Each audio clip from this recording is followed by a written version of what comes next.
जय श्री कृष्ण मित्रों। आज चलते हैं भगवत गीता के 5वें अध्याय की तरफ। ये एक ऐसा अध्याय है जिसमें भगवान ने जीवन जीने के 2 मार्ग बताए हैं, एक कर्मयोग मार्ग और संन्यास योग मार्ग।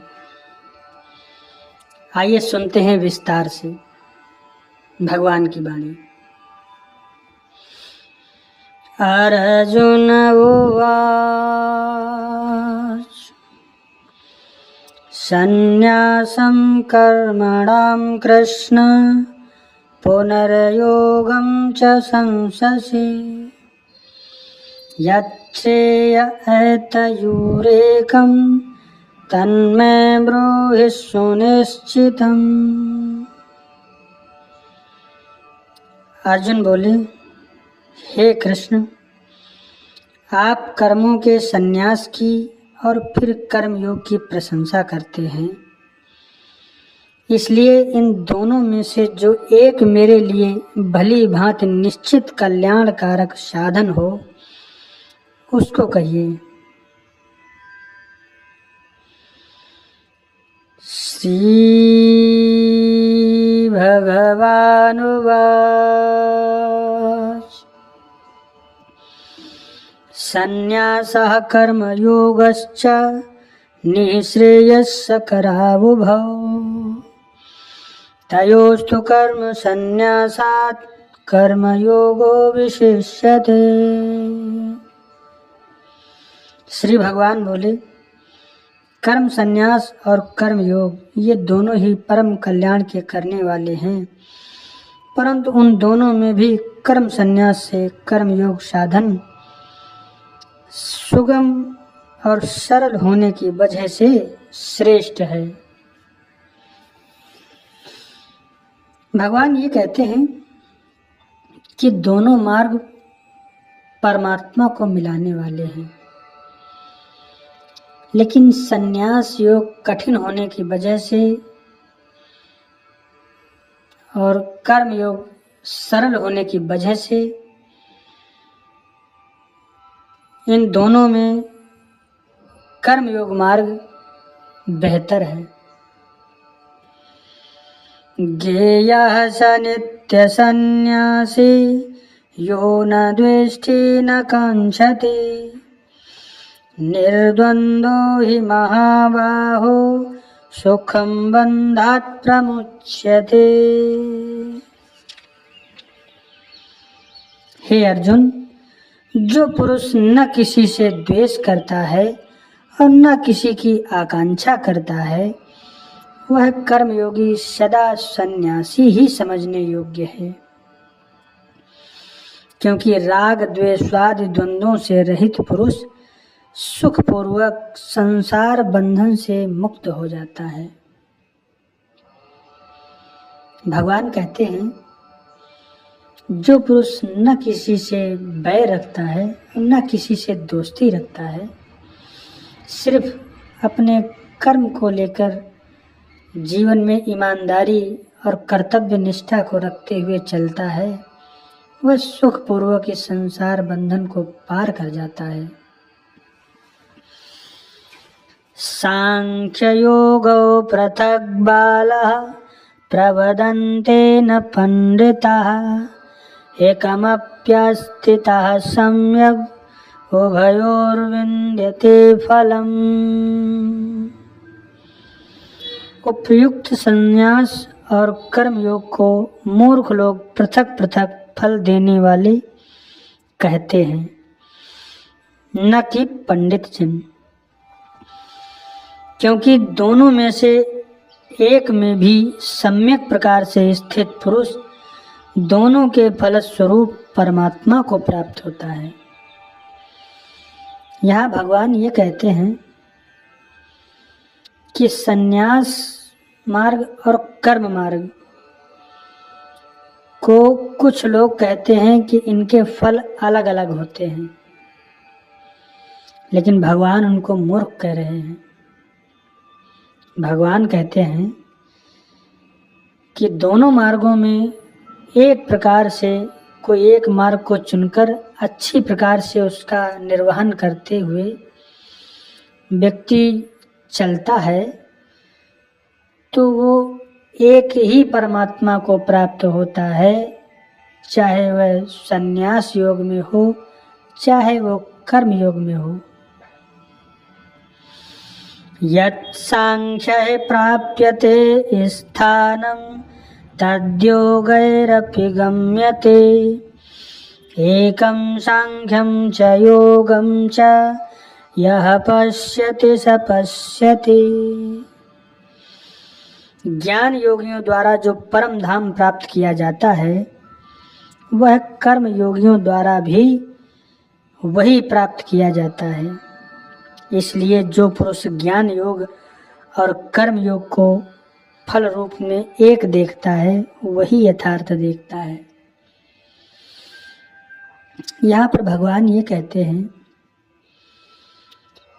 कि चाहे वो ज्ञान मार्ग हो चाहे वो कर्म मार्ग हो,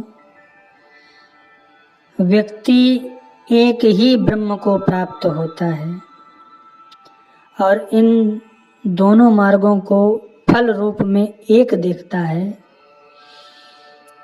वही तत्व को देखता है। वह ये देख रहा है कि ये दोनों मार्ग परमात्मा ही हैं, कोई और नहीं है। ये दोनों मार्ग परमात्मा को मिलाने वाले हैं। असलियत तो वही देखता है। ये तो सिर्फ नियम बनाए गए हैं। संन्यासस्तु महाबाहो दुःखमाप्तुम् अयोगतः, योगयुक्तो मुनिर्ब्रह्म न चिरेणाधिगच्छति।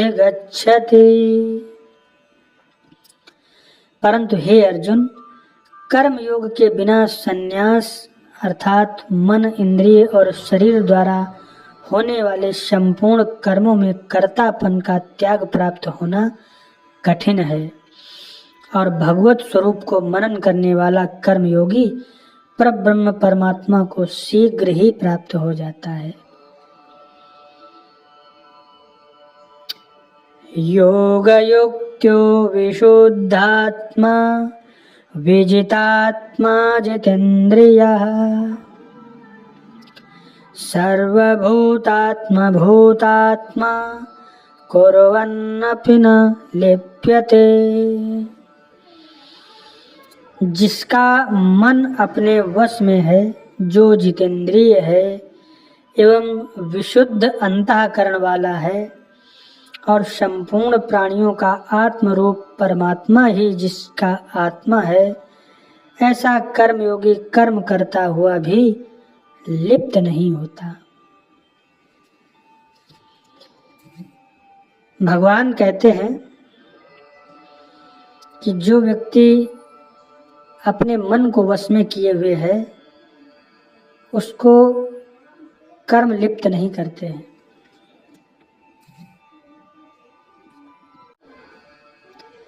नैव किंचित् करोमीति युक्त्यो मन्येत तत्त्ववित्, पश्यन् शृण्वन् स्पृशन् जिघ्रन् नश्नन् गच्छन् स्वपन् श्वसन् प्रलपन् विसृजन् गृह्णन् नुन्मिषन् निमिषन्नपि इन्द्रियाणि इन्द्रियार्थेषु वर्तन्त इति धारयन्। भगवान कहते हैं कि सांख्य योग वाला व्यक्ति जो तत्व को जान चुका है, जो परमात्मा की सच्चाई को जान चुका है, वह सोता हुआ, सुनता हुआ, स्पर्श करता हुआ, सूंघता हुआ, भोजन करता हुआ, गमन करता हुआ, सोता हुआ, श्वास लेता हुआ, बोलता हुआ, त्यागता हुआ, ग्रहण करता हुआ तथा आँखों को खोलता और मूंदता हुआ भी सब इंद्रियां अपने अपने अर्थों में बरत रही हैं। इस प्रकार निसंदेह यह माने कि मैं कुछ भी नहीं करता हूँ। ये धारणा है कर्म संन्यास वालों की नहीं है। ये धारणा है संन्यास योग वालों की। जो ऐसा कर लेता है वही संन्यास मार्ग में प्रवीण हो पाता है। इसलिए संन्यास योग मार्ग बड़ा ही कठिन है। जय श्री कृष्ण मित्रों। जय श्री कृष्ण मित्रों। आज चलते हैं ब्रह्मण्यादाय कर्माणि संगं त्यक्त्वा करोति यः लिप्यते न स पापेन पद्मपत्रमिवाम्भसा। जो पुरुष सब कर्मों को परमात्मा में अर्पण करके और आसक्ति को त्याग कर कर्म करता है, वह पुरुष जल से कमल के पत्ते की भांति पाप से लिप्त नहीं होता है।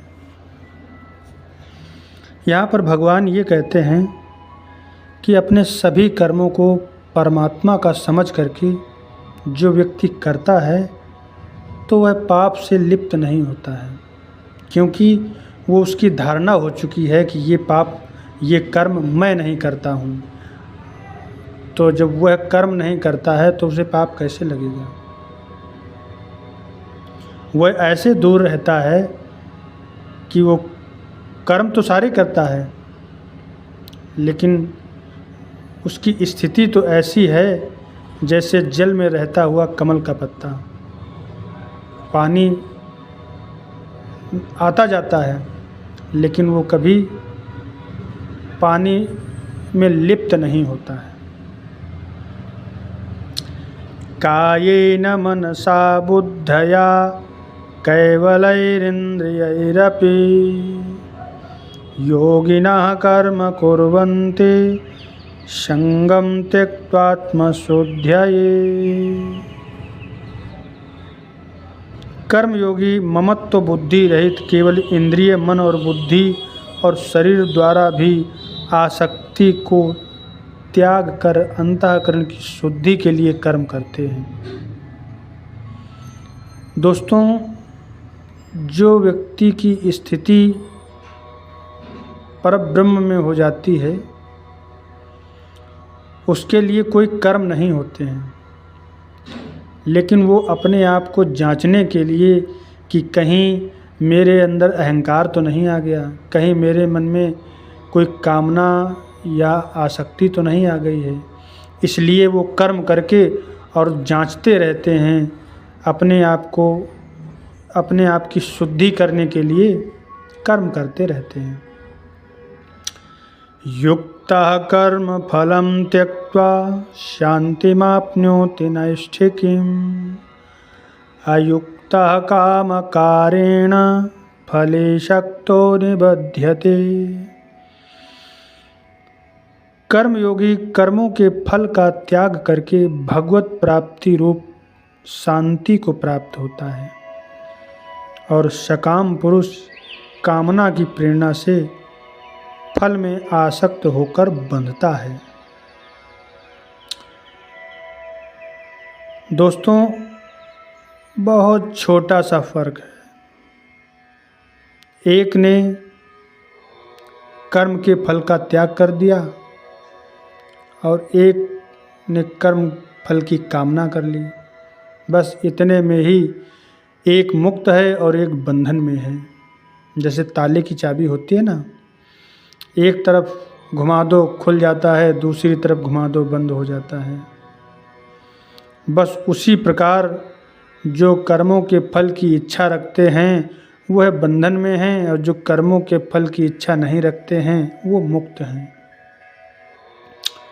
सर्वकर्माणि मनसा सन्न्यस्यास्ते सुखं वशी नवद्वारे पुरे देहि नैव कुर्वन्न कारयन्।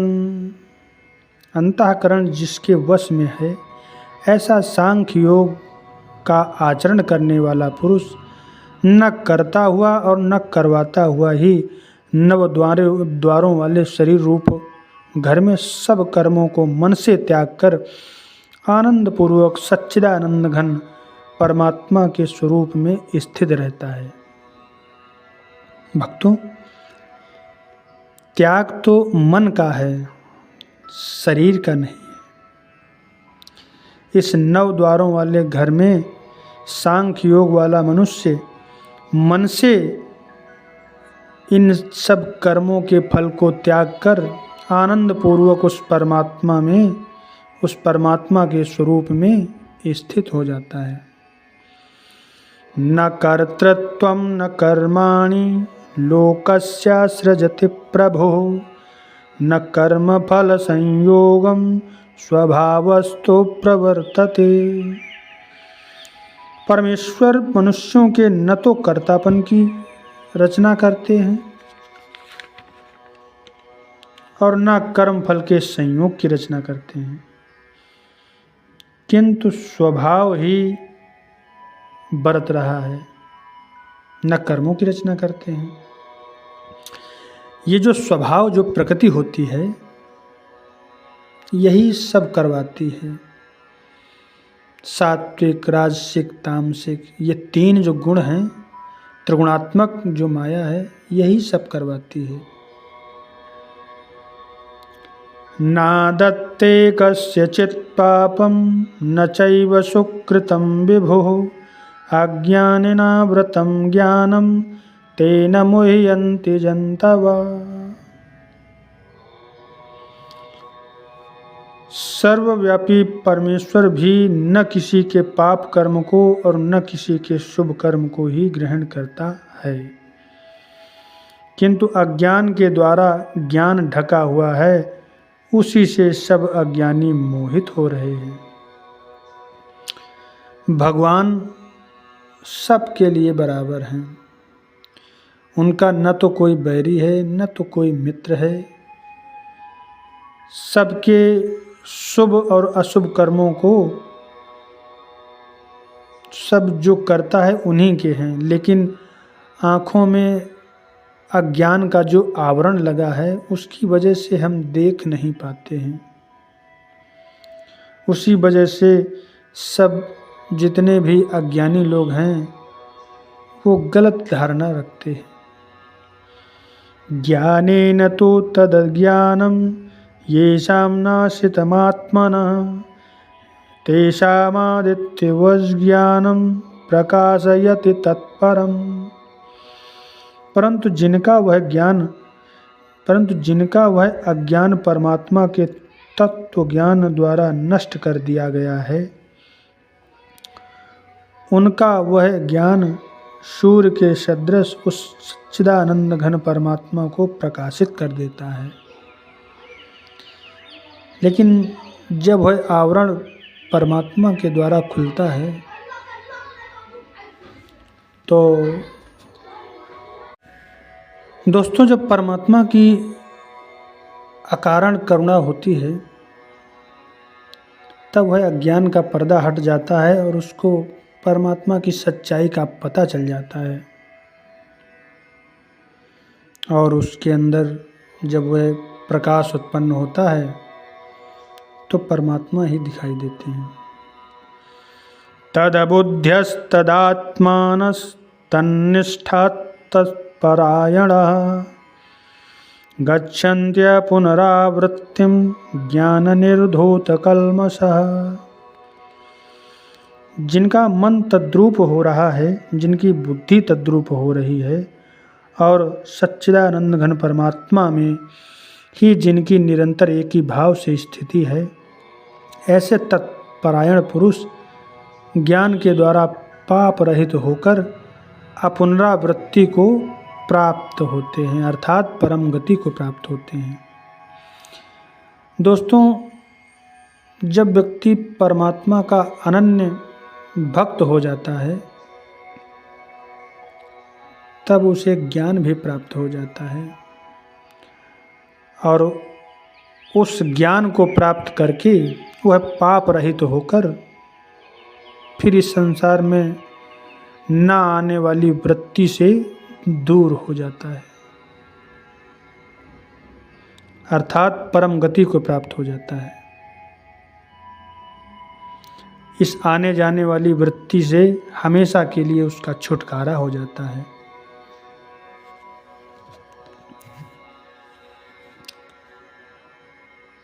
विद्या विनय संपन्ने ब्राह्मणे गविहस्तिनि सुनिचैव स्वपाके च पंडिताः समदर्शिनः।